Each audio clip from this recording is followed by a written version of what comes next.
Bueno, iniciamos con nuestro primer tema. Hoy las autoridades realizaron una serie de allanamientos en los cuales se logró la captura de varias personas indicadas de realizar allanamientos ilegales. A partir de las 6 de la mañana del miércoles, la Fiscalía de Delitos Administrativos y la Policía Nacional Civil llevaron a cabo una serie de allanamientos en Escuintla, Jutiapa y Suchitepeques. El objetivo de estos operativos era un proceso de autodepuración, pues las autoridades buscaban desarticular una banda que se dedicaba a hacer allanamientos ilegales. Los allanamientos dieron como resultado la captura de 10 elementos policiales. Entre los detenidos se identificaron a Elmer Monzón, oficial, y los agentes Adelso González, Jorvi López, Ricardo Guinea y César Carrillo. Estos agentes estarían involucrados en un hecho criminal que se registró el 4 de julio del año 2016 en Santa Lucía, Cotzumalguapa. Se estableció a través de la investigación policial sobre la existencia de un grupo conformado por 8 agentes y personas particulares, denominado El Moncho, el cual habría perpetrado un allanamiento ilegal en la fecha antes señalada. Según las autoridades, la diligencia se había realizado sin orden de un juez competente. Además, 2 personas particulares eran las que lideraban esta estructura, mientras que el personal policial llevaba a cabo los operativos. Por ahora, los detenidos se encuentran en un juzgado correspondiente en espera de su primera declaración.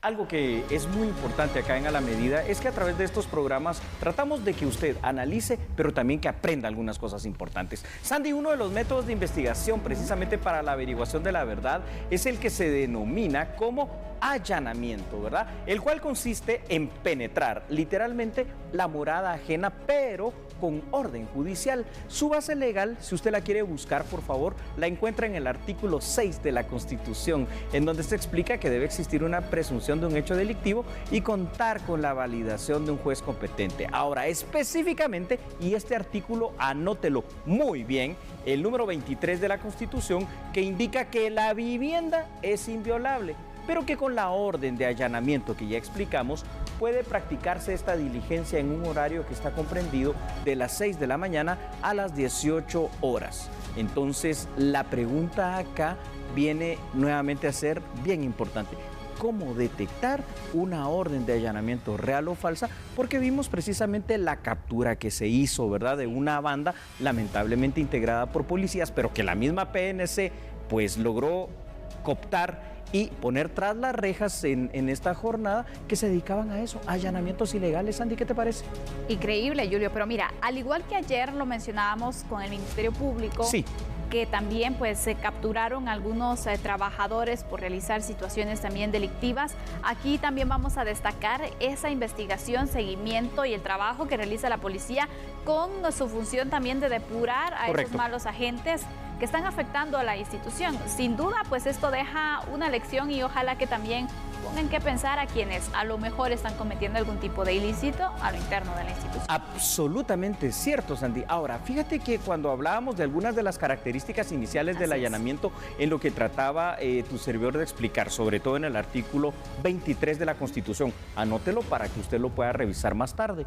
Yo quisiera que tú nos apoyaras, claro, porque sí, hay 2 o 3 características fundamentales para yo poder saber si este allanamiento es legal o me están queriendo engañar. ¿Cuáles son esas características? Hay elementos fundamentales, como quienes deben acudir a esta orden de allanamiento que se realiza.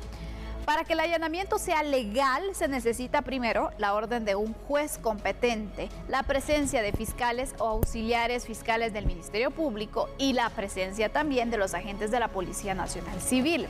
Estos funcionarios de ambas instituciones deben ir debidamente uniformados e identificados, inclusive en vehículos que también puedan ser identificados. Así es. Es decir, los vehículos oficiales. Al momento de ejecutar la orden de allanamientos y previo a ingresar, deben poner a la vista la autorización judicial y el allanado tiene derecho a llamar a su abogado también.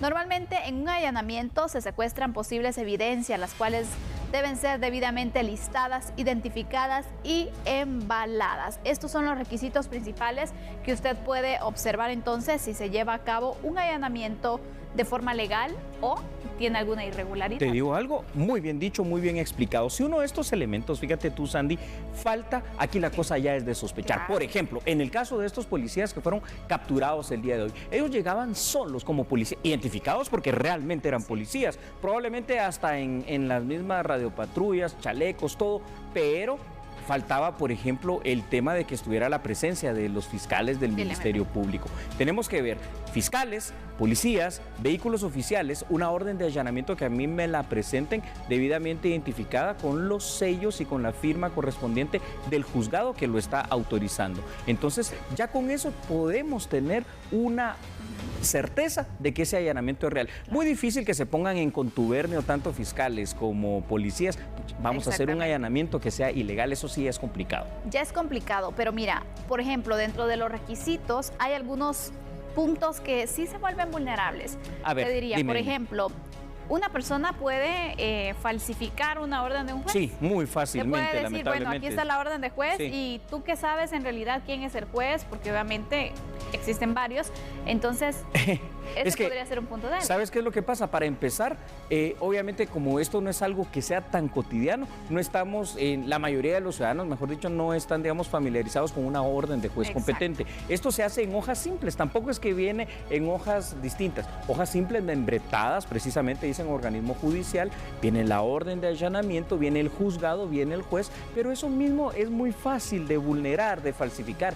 Este era el modus operandi precisamente de esta banda de malos agentes policiales. Pero entonces usted también tiene que saber algo allá en casa, y lo decíamos acá, Sandy, cuando tú lo señalabas. También en ese mismo momento usted tiene el derecho de llamar inmediatamente a su abogado. Él sí podrá corroborar rápidamente si esta orden es falsa o no. Además, si es un allanamiento que es ilegal, como en estos casos, seguramente no te van a permitir este tipo de situaciones. Algo muy feo, muy peligroso, pero yo también, dentro de lo malo que es todo esto, felicito a la PNC por lo que tú ya mencionaste. Sí. La labor seria de autodepuración que están tratando de hacer.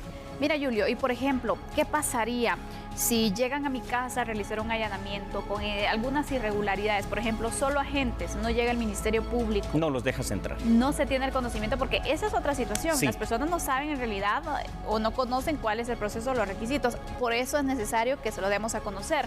Pero, por ejemplo, si yo no tengo las condiciones económicas para contratar a un abogado que pueda verificar si el allanamiento ¿llama a un familiar? ¿Qué hago? ¿Hay algún número? ¿Hay alguna manera de verificar con las entidades oficiales que sí se está llevando a cabo? No en ese momento. Esto sí es una situación que, digamos, a un ciudadano simple y llano no se lo va a dar nadie. Pero sí un abogado va a poder determinar, este juez existe, esta juez no existe, porque hasta con los nombres hay que tener mucho cuidado. Si uno tiene alguna duda, esto es bien complicado, por eso lo mejor es asesorarse jurídicamente. En el caso que tú dices, bueno, pues habrá casi que pedirle a Dios que sí sea algo bueno. De todas maneras, te digo algo, si usted se niega a que penetren en esa morada suya, ya para ir cadenciando este tema, si es un allanamiento real, ellos tienen toda la autorización de derribar la puerta. Ahora, si ya son este tipo de bandas, pocas pero organizadas para delinquir, seguramente no lo van a hacer, porque obviamente se van a exponer a que toda la gente se va a dar cuenta, y ellos, eso es lo que ellos no quieren. Así que tenga cuidado, léalo una vez más, Sandy, artículo 23 de la Constitución, para que tenga claridad sobre los allanamientos. Bueno, luego de apuntar entonces estos requisitos, creo que es muy importante que usted lo tome en consideración para evitar ser víctimas y sobre todo denunciar si usted también sufre alguna situación, para que de esta manera pues se investiguen los casos. Ahora vamos a concluir con este tema, nos vamos a ir a una pausa, Julio, pero quiero que por favor, antes de irnos al corte, nos adelantes nuestro segundo tema. Muchísimo gusto, claro, lo voy a hacer.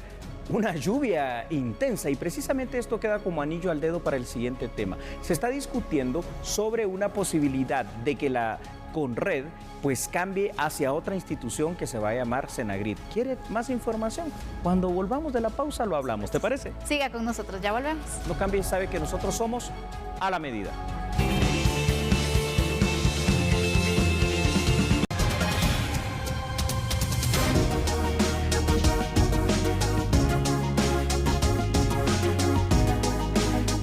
Gracias por continuar con nosotros. La Comisión de Legislación y Puntos Constitucionales dio dictamen favorable a la iniciativa 5543, que corresponde a la Ley de Gestión Integral de Riesgos de Desastre.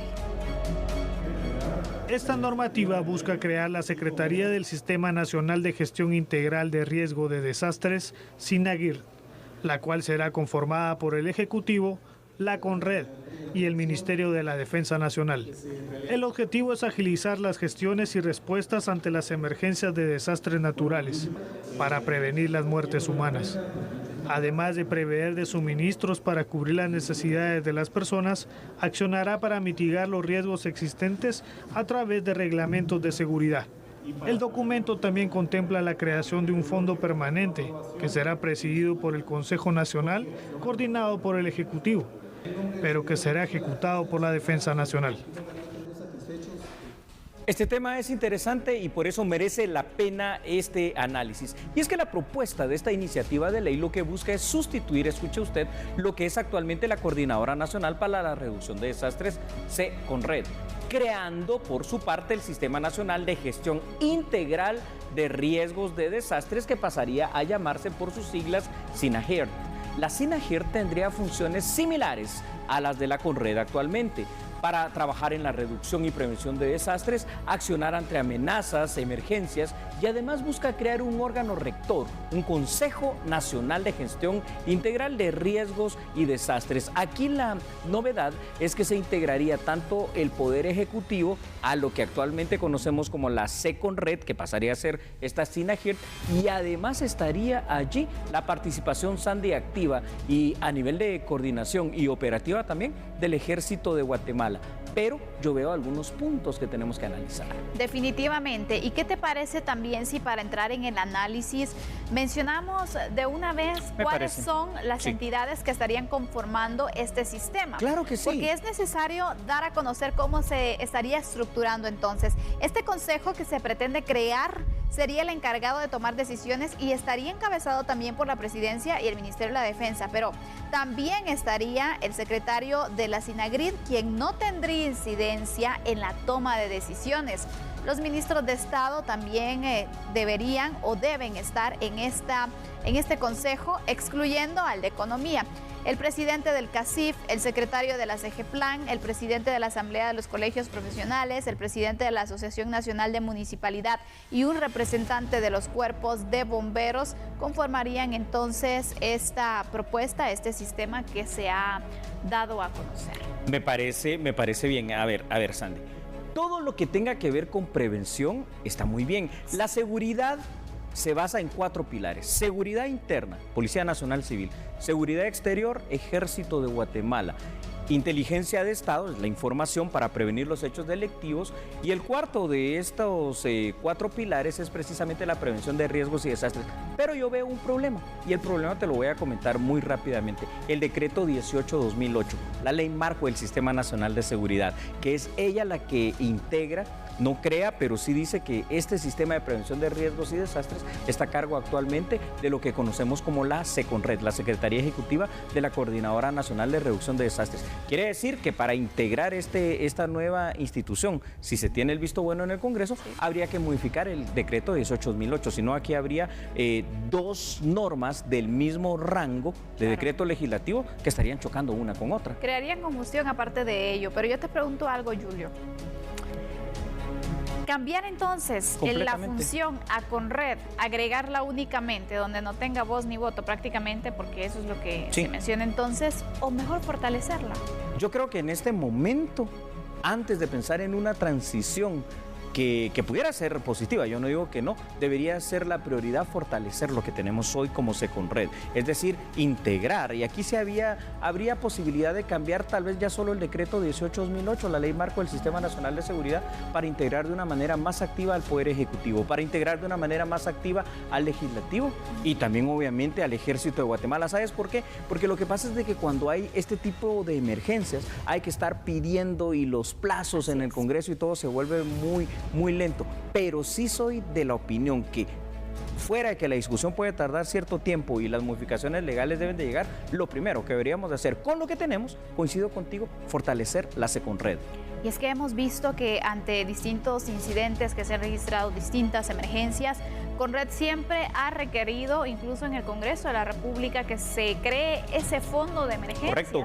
Correcto. Pero es una situación que la verdad ha costado y no Mucho. se ha obtenido esta situación. Entonces, también, ¿por qué no fortalecer desde ese punto y prevenir también? Porque Eso la es Conred prevención. y las autoridades de Conred constantemente lo han dicho. Si nosotros prevenimos, estaríamos ahorrando hasta 8 veces lo que se gasta Imagínate. en una emergencia. Y yo aquí tengo hasta inclusive otra sugerencia, ya sea para que continuemos bajo el modelo actual de lo que es la Seconred o bajo esta nueva SINAGIRT, que en todo caso eso ya lo determinarán los diputados. Sí. Hay que integrar al INSIBUME ahí también. Es que tiene que estar, si ellos son los que pueden alertar tempranamente para ver cómo previenes algún riesgo, algún desastre natural, ¿no? Efectivamente, mira, no está mal el hecho que también otros sectores se estén incorporando, Sí, porque obviamente... qué bueno que el sector económico quiere ayudar, ¿no? Exactamente, eso es algo muy bueno porque sabemos que ellos pues tienen expertos también, especialistas en diferentes áreas, en el tema pues de construcción y demás, que podrían estar aportando también ante una emergencia.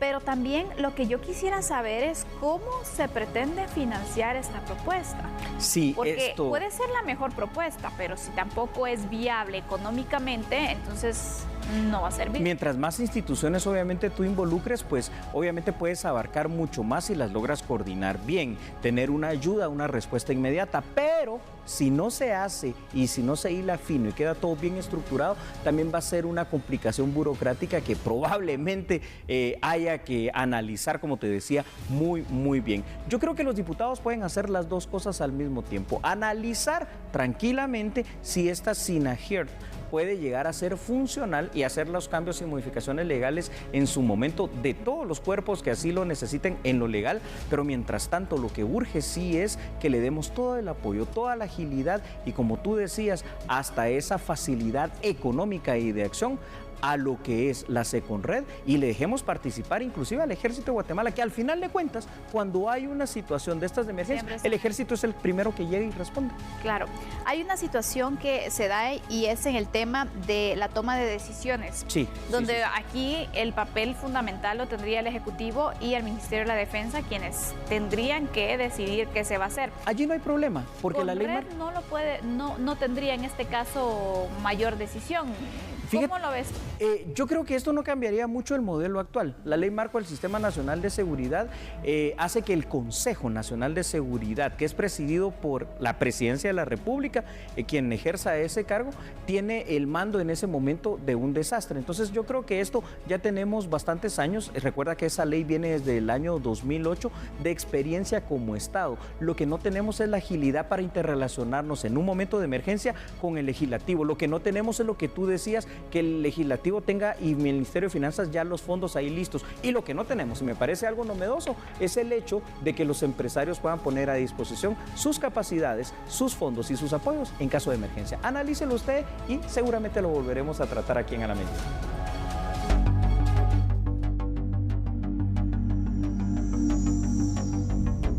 Ahora conozcamos noticias judiciales, porque en un juzgado de mayor riesgo se resolvió que la ex candidata a la presidencia, Sandra Torres, sea investigada por supuestos hechos ilegales en su campaña electoral del 2015.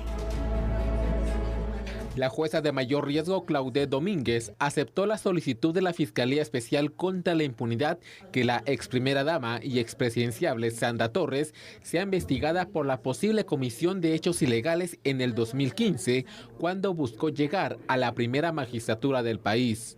En ese sentido, esta judicatura de alto impacto, en cuanto al tipo penal de asociación ilícita, dicta auto de procesamiento en contra de Sandra Julieta Torres Casanova.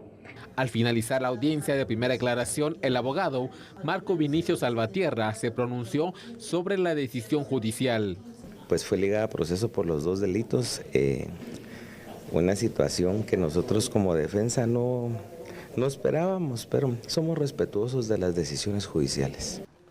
A la Fiscalía se otorgó un plazo de 2 meses para realizar la investigación correspondiente. En enero del 2020 se discutirá si la excandidata presidencial debe o no enfrentar un juicio.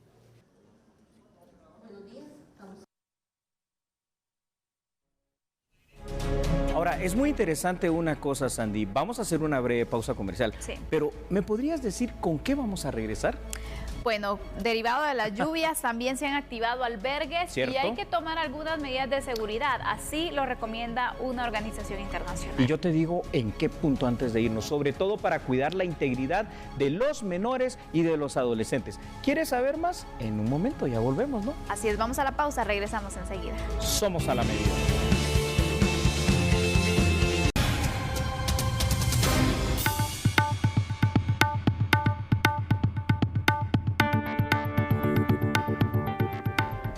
Y bueno, con la habilitación de albergues, ONU Mujeres recomienda la activación de los protocolos de atención para niños y también para mujeres. Esto con el fin de evitar la violencia tanto psicológica, el acoso sexual o las violaciones.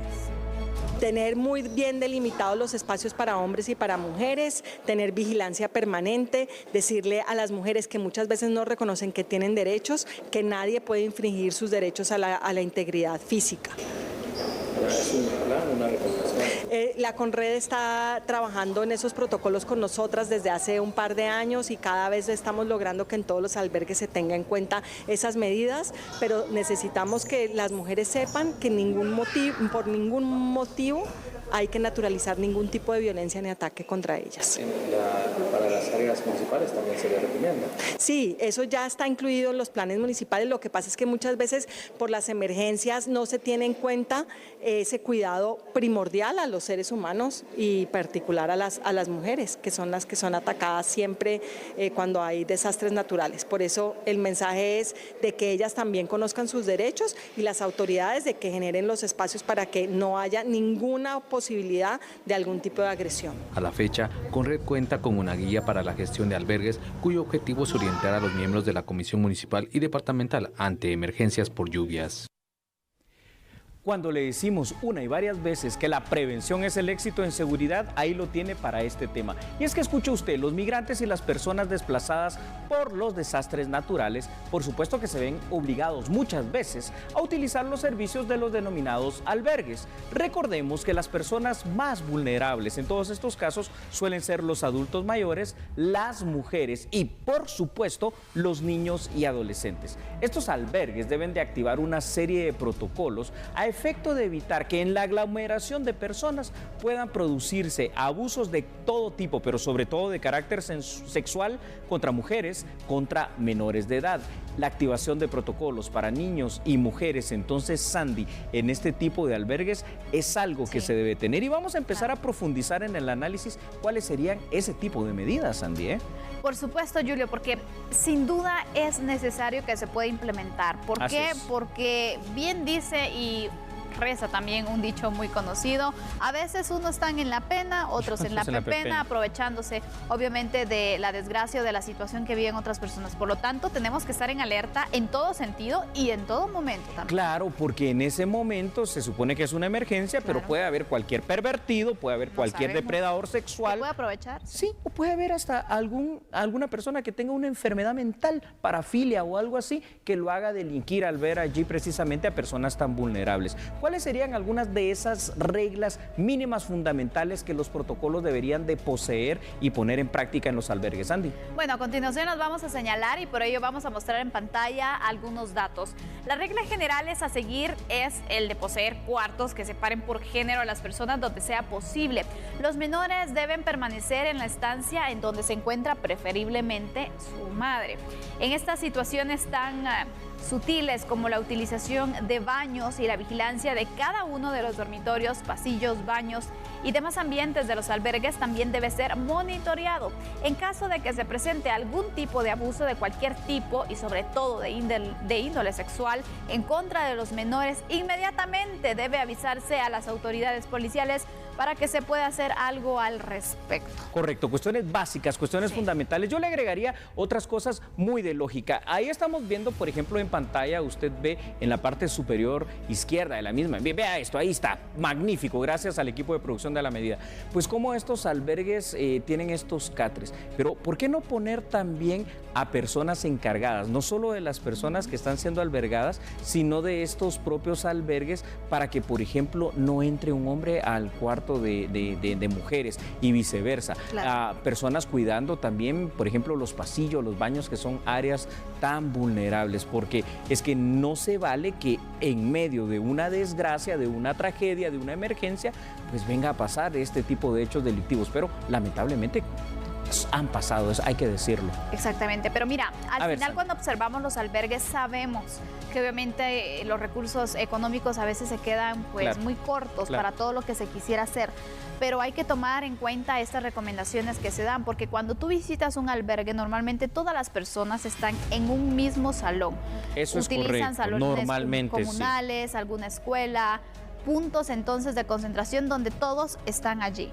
con Pero todos. deberían de existir ciertos módulos donde se encuentren las mujeres con sus hijos ¿Te digo algo? y resguardarlos, ¿no? Sí, y te digo algo, aún en esos lugares y en esos momentos de plena emergencia donde todos tienen que estar en el mismo salón, la misma gente del albergue y también los mismos beneficiados con ser albergados pueden organizar pequeñas brigadas por turnos de 2 o de 3 horas para la vigilancia, Claro. ¿no? Para proteger a sus propios seres queridos, a sus Así familias es. y obviamente a los demás. Hay que tomar medidas. Definitivamente, y hay opciones también. En ocasiones cuando existen estas emergencias, a mí me llamó mucho la atención A un ver. sistema que se implementó y traigo de nuevo un país que definitivamente nos da ejemplo. ¿Cuál es? Japón. En una ocasión de emergencia no tenían y necesitaban inmediatamente hacer algo y tenían o tienen claro que la privacidad es algo muy importante Claro. y crearon precisamente cuartos con cartón. Mira, qué interesante. pues Hacían las ahí tenemos. divisiones donde pues obviamente Privacidad. cada familia, ellos lo hacían por familia, Sí. entonces cada familia estaba en ese cuadro, en ese bloque, ¿no? Entonces separaban con cartones y tú puedes decir, bueno, es Yo- algo a lo mejor más barato y que alguien incluso lo podría donar, por ejemplo, buscando algún tipo de solución, ¿no? Para esa No, privacidad. Definitivamente. O sea, yo esperaría que ahorita con lo mínimo se haga esa separación. Ojalá. De alguna manera, de hombres y mujeres, mínimo.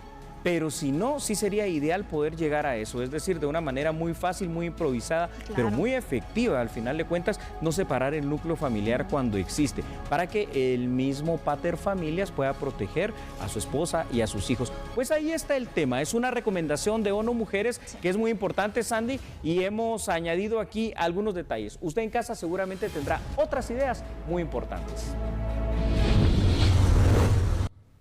En otro orden informativo, el diputado Felipe Alejo se pronunció sobre la propuesta de que el Ejecutivo tenga el poder de cambiar a quien ostente el cargo de fiscal general del Ministerio Público. Bueno, es lamentable que nosotros hayamos luchado en el 2016 para fortalecer al Ministerio Público, fortalecer la independencia de esta institución, para fortalecer la institucionalidad y que lamentablemente ahora estén presentando una reforma en donde no solo el presidente, sino también a petición del Congreso de la República, se pueda remover a la fiscal general. Nosotros vemos esto como un gran retroceso. Queremos un ministerio público que sea independiente, un ministerio público que tenga las capacidades técnicas, porque ellos manejan el monopolio de la investigación y deben en este caso cumplir con una función muy importante para todos los guatemaltecos, pero lo que queremos es el fortalecimiento institucional. No queremos la debilitación de las instituciones como lo es el Ministerio Público, que como reitero es una institución clave en nuestro país porque ellos manejan el monopolio de la investigación y queremos precisamente que se bajen los niveles de impunidad y no podemos permitir que por intereses personales, particulares o políticos destruyan la institución del Ministerio Público. Hay noticias que son positivas y a la vez importantes. Este miércoles se realizó en simultáneo el 14º Congreso Industrial con el lema, escuche usted, Generando la Industria del Futuro. Fue organizado además el tercer encuentro de emprendedores, también organizado por la Cámara de Industria de Guatemala. Vea por favor la información aquí en A la Medida. Representantes del sector privado, funcionarios de gobierno, emprendedores e inversionistas participaron en el 14º Congreso Industrial y el tercer encuentro de emprendedores, los cuales se realizaron de manera simultánea en conferencias relacionadas al tema empresarial y de emprendimiento. En esta importantísima actividad, porque es parte del proceso de desarrollo del país. Estábamos tratando temas como ver el crecimiento económico a nivel mundial y vemos que Guatemala está posicionado en un 3.5% en este mes. Hablábamos con el ministro de Economía que ojalá llegáramos al 4%. Independientemente de lo que se pueda decir, contrario a esto, Guatemala ha mantenido un nivel que realmente representa un país sólido, una moneda sólida. Hemos crecido en exportaciones. Las remesas indudablemente representan una fortaleza en la economía del país, pero están los otros aspectos que tienen que ver con los grandes empresarios. Si la empresa crece, Guatemala va a seguir creciendo. Nosotros como gobierno, ya se mencionó, hemos aperturado las puertas para un diálogo que pueda mejorar esas condiciones económicas del país. Felicitamos a Cámara de Industria, con quien hemos coparticipado en la organización de este evento, por la importancia que tiene para la economía guatemalteca y sobre todo pues para que se estrechen lazos de amistad, lazos empresariales y múltiples negocios aquí en Guatemala, entre guatemaltecos y los visitantes que nos acompañan. Distintas culturas, estar aquí presentes es absolutamente importante porque refresca la economía guatemalteca. Las demás economías se nutren de todo lo que ustedes han venido cosechando durante todos estos años de crecimiento y expansión como economía. Yo siempre digo que todas las economías latinoamericanas tienen un gran reto, y es que tienen y tenemos, incluyendo a mi país, muchísimos retos por resolver, y esa es la labor de lo que estamos hablando hoy. Las distintas organizaciones, las compañías tienen que ser capaces de saltar incluso sus propios modelos de negocio y empezar a encontrar esos desafíos que tenemos como sociedades para dejar ese universo mejor de lo que lo encontramos. La actividad se realizó en el marco del 60 aniversario de Cámara de Industria de Guatemala. Ahora vamos a hacer una pausa, pero le invitamos a seguir informándose. Continuemos.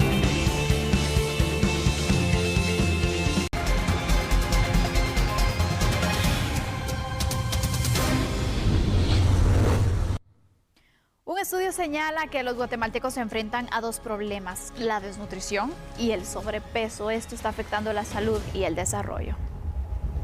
Se celebra el Día Mundial de la Alimentación. Sin embargo, la FAO resalta que los guatemaltecos se están enfrentando a una mala alimentación, lo que impacta su desarrollo. Alimentación sana y saludable significa, en primer lugar, no solamente la cantidad, sino también calidad. Es decir, todos aquellos alimentos que definitivamente no procuran una alimentación equilibrada, una alimentación saludable. Por eso es que en Guatemala y en América Latina los índices de obesidad y los índices de prácticamente los efectos de esta mala alimentación se traduce en efectos en la salud. Afecciones cardíacas, la cuestión de de diabetes y otra serie de enfermedades. Otro de los aspectos que preocupa a la FAO es la desnutrición, que afecta a más de 3 millones de ciudadanos. Que 14.2% de guatemaltecos están subalimentados. ¿Qué quiere decir esto? Vamos a ver si lo llevamos a números absolutos: 3 millones de guatemaltecos que no están consumiendo alimentos, que no están llevando alimentos a su mesa y que no tienen la frecuencia de consumo ni la diversidad del consumo. Dos elementos fundamentales: frecuencia, es decir, la cantidad de veces que se sientan a la mesa a comer, y diversidad, es que no tienen la cantidad de alimentos del grupo alimentario, desde proteína vegetal hasta proteína animal, carbohidratos, aminoácidos, que están ingiriendo diariamente. Previo a la siguiente nota le informo lo siguiente: para el presente año el salario mínimo es 2.992.37. Ya se está hablando precisamente y discutiendo el salario mínimo del año 2020, y es aquí donde grupos de sindicalistas están proponiendo un aumento al salario que le comenté de 2.587 quetzales. Vea la información. Marco de las discusiones para establecer el salario mínimo entre el gobierno y la Comisión Nacional del Salario para el próximo año, las propuestas presentadas en las comisiones paritarias, en las mesas agrícolas, no agrícolas, maquila y de exportación, solicitaron un incremento de 2.587 quetzales si se compara con el salario vigente de 2019. La propuesta surge por el precio de la canasta básica vital, la cual se cotiza en 3.586 quetzales. Nosotras estamos conscientes porque el salario mínimo en Guatemala es del 2.994 quetzales.37, pero la canasta básica está entre 3.571.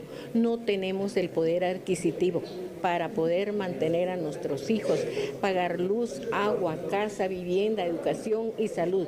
Y es por eso que nosotros hemos hecho un llamado y nos hemos acercado también como con el movimiento sindical para poder exigir que haya aumento al salario mínimo.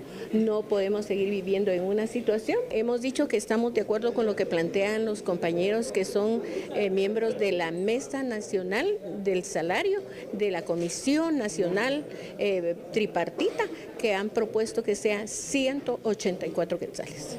184 quetzales diarios para que podamos tener por lo menos acceso a los 34 productos de la canasta básica. De conformidad con el Acuerdo Gubernativo 242-2018, el salario mínimo vigente para 2019 fue establecido de la siguiente manera: actividad agrícola y no agrícola, 2.742.37 y una bonificación de 250 quetzales.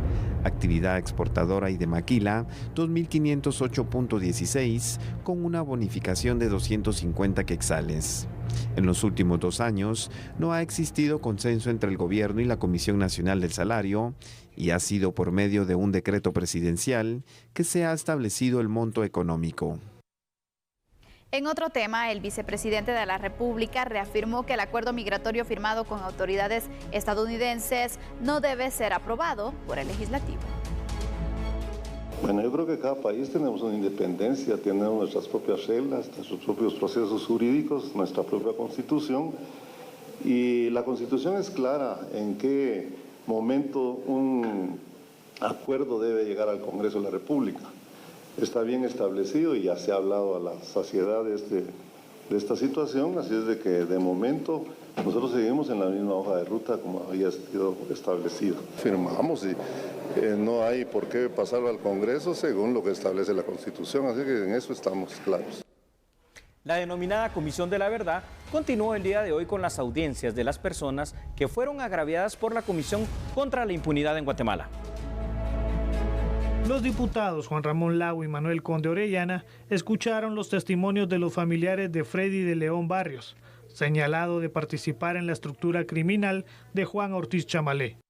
Los familiares aseguran que la CICIG actuó fuera de sus funciones cuando fue capturado. Ya estando detenido el señor de León Barrios en ese momento, porque él cuenta que se le acercan personas de civil, le apuntan a la cabeza con una pistola, él cree que que le van a pedir el carro, les entrega las llaves del carro.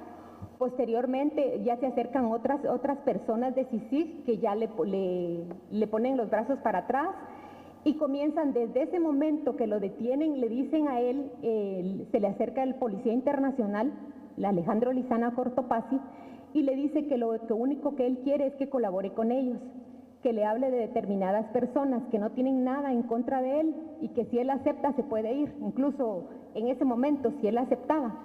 La familia también expuso los atropellos a los que fueron sometidos por la CICIG para convencer a su padre de declarar en contra de Chamalé. El día que detienen a mi esposo, eso lo hicimos constar en esta denuncia, mi hija llega a la torre de tribunales. Desde que llega la aborda el policía internacional Lizama Cortopasi y le dice que hable con su papá, que lo convenza de que colabore con ellos, que le ponga a las personas, que es lo único que quiere, y que en ese momento él se puede ir si él colabora con ellos. Le dice que ese sea un trato entre ella y él, que no se lo diga a los abogados, que ella convenza a su papá. Esto es una grave violación también y presión psicológica. Pese a que de León fue absuelto en 2009 por un tribunal de Retaruleu, la CICIG retoma el caso y nuevamente les indica su participación en la organización del narcotraficante Juan Ortiz Chamalé, por lo que fue condenado a 31 años de cárcel. Las audiencias continuarán el próximo martes a las 10 de la mañana. El Ministerio de Economía realiza las primeras reuniones de transición con autoridades designadas para la próxima administración de gobierno. Presupuesto, firma electrónica y otros temas prioritarios fueron compartidos en la primera reunión de transición entre las autoridades del Ministerio de Economía actual y los funcionarios designados por el gobierno electo. Tocamos temas como ejecución presupuestaria, que es tan importante para empezar con buen ritmo el giro de la gestión en un ministerio. Hablamos del tema de la ventanilla única de la construcción. Como ustedes pudieron ver, ha tenido un impacto, una acción gubernativa de simplificación, pero puntualmente en la economía en términos bastante fuertes. Hablamos del tema de modernización del Ministerio de Economía como un ejemplo, predicar con el ejemplo en la administración pública mediante la implementación de firma electrónica y procesos digitales. Eso obviamente es algo que interesa mucho a las nuevas autoridades, a las autoridades designadas. Durante esta semana, otras instituciones realizarán las reuniones correspondientes a los procesos de transición. Por hoy nos vamos. Lo esperamos mañana a las 9 de la noche. Muchas gracias. Feliz noche. Hasta mañana. Chao. Le llevamos la información con un análisis profundo y eficaz. Noticias de una forma diferente. Sandy Monroy y Julio Talamonti en A la Medida. 9